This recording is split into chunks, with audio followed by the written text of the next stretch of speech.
सुरक्षाकर्मियों पर हमले का मामला। आपको बता दें कि एटीएस रिमांड के दौरान मुर्तजा से पूछताछ जारी। आरोपियों के मोबाइल से यहां पर कई संदिग्ध नंबर बरामद हुए हैं। नंबरों के आधार पर 40 लोगों की लिस्ट तैयार है। 40 से ज्यादा संदिग्धों की एटीएस ने लिस्ट तैयार कर ली है। एटीएस और एसटीएफ संदिग्ध की जांच में जुटी। यहां पर 7 जिलों से 12 लोग हिरासत में हैं, जिनसे पूछताछ जारी है।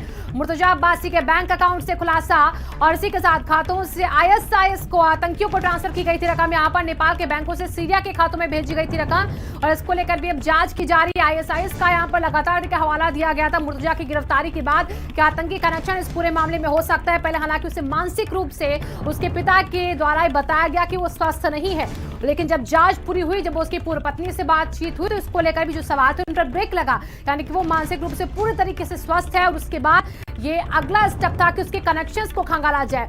जो उसके बैंक खातों से बड़े अमाउंट जो है ट्रांसफर हुए हैं, वो कहां ट्रांसफर हुए हैं, इसको लेकर अब जानकारी सामने आ गई कि आईएसआईएस को यहां पर आतंकी को रकम ट्रांसफर की गई है। नेपाल के बैंकों से सीरिया के खातों में भेजी गई थी रकम और अभी जो मोबाइल डिटेल्स, कॉल डिटेल्स खंगाली गई है मुर्तजा के मोबाइल से, उससे 40 लोगों की सूची जो है वो तैयार कर ली गई है और उनको ढूंढने के लिए एटीएस एसटीएफ की टीम जो है वो लगातार काम कर रही है। इसी के साथ 7 जिलों से 12 लोग हिरासत में, उनसे पूछताछ लगातार जारी है। तो 40 से ज्यादा संदिग्धों की एटीएस तलाशी कर रही है। एटीएस एसटीएफ लगातार इस काम में लगे हैं। 7 जिलों से 12 लोगों को हिरासत में लेकर पूछताछ। मुर्तजा अब्बासी के अकाउंट डिटेल खंगालने के बाद यहां पर आईएसआईएस आतंकी को ट्रांसफर हुई रकम, इसका पता चला है और नेपाल के बैंकों से सीरिया के खातों में भेजी गई है रकम, इसकी जानकारी हाथ लगी है। तो बड़े आतंकी कनेक्शन को लेकर यहां पर ये बात है और इसी के साथ ये भी कहा जा रहा है कि पिछली बार जो मिन्हाज नाम का आतंकी पकड़ा गया था, वो भी वन हैंडलर, उससे भी ये कहा जा रहा है क्या इसका कनेक्शन तो नहीं है। और हमारे अनूप, हमारे संवाददाता जुड़ चुके हैं इसी खबर पर ज्यादा जानकारी के साथ। अनूप, यहां पर तमाम डिटेल्स जो है वो एक के बाद एक सामने आ रही। मुर्तजा से पूछताछ के बाद 40 लोगों की सूची, उससे ज्यादा बल्कि तैयार हो चुकी है। 12 लोग हिरासत में हैं। पूछताछ, आईएसआईएस का कनेक्शन, इन सारे पॉइंटों पर कैसे एटीएस की टीम अभी काम करती दिख रही, प्रोग्रेस रिपोर्ट कैसे आगे बढ़ रही है? देखिए, बिल्कुल जो ये पूरा मामला है, इस पूरे मामले में एटीएस की जो टीमें हैं और एसटीएफ की जो टीमें हैं वो काफी फूक फूक करके जो है कदम बढ़ा रही हैं और लगातार रिमांड के दौरान जब मुर्तजा से पूछताछ हो रही है तो नए नए खुलासे जो है वो सामने आ रहे हैं। जब मुर्तजा से पूछताछ की गई और उसके मोबाइल की कॉल डिटेल जो है वो निकाली गई तो उसमें कई संदिग्ध नाम जो है और नंबर वो सामने आए हैं।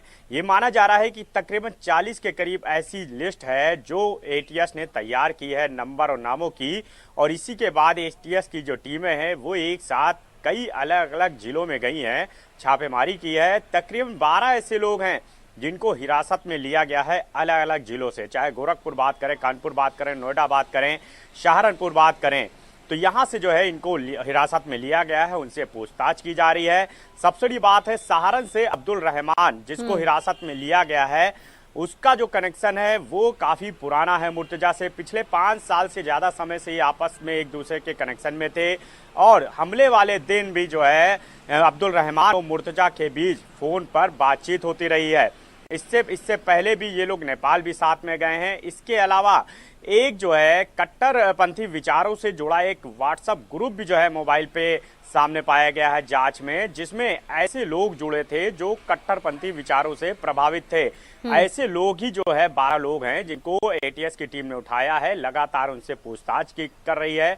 इसके अलावा बैंक डिटेल जो है वो मुर्तजा के सामने आई है, जिसमें 4 ऐसे अकाउंट हैं जो संचालित हो रहे थे। हालांकि जो 2 अकाउंट हैं वो एक्टिव पाए गए हैं, जिसमें एक रकम, लाखों की रकम जो है वो पाई गई है। और पूछताछ में ये भी सूत्रों से जो है जानकारी मिल रही है कि मुर्तजा घटना को अंजाम देने के बाद फरार होने की फिराक में था।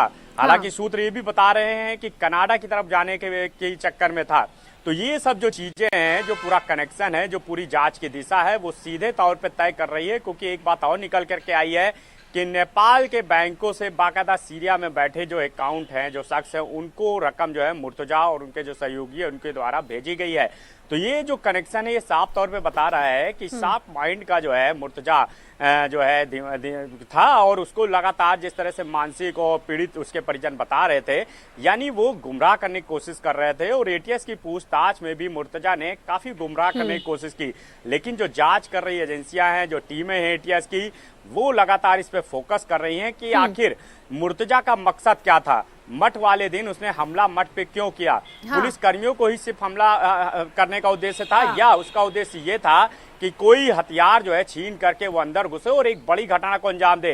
इसके अलावा सिर्फ मुर्तजा ही एक कड़ी है, या इसके पीछे कोई बड़ा मास्टरमाइंड बैठा है? और वो बैठा है तो कहाँ बैठा है और कहाँ से वो उसको कमांड कर रहा था? आखिर मकसद क्या था? इसके अलावा जिस तरह से लैपटॉप में तमाम अनूप, रोकना चाहेंगे, बड़ी खबर है गोरखपुर हमले के मामले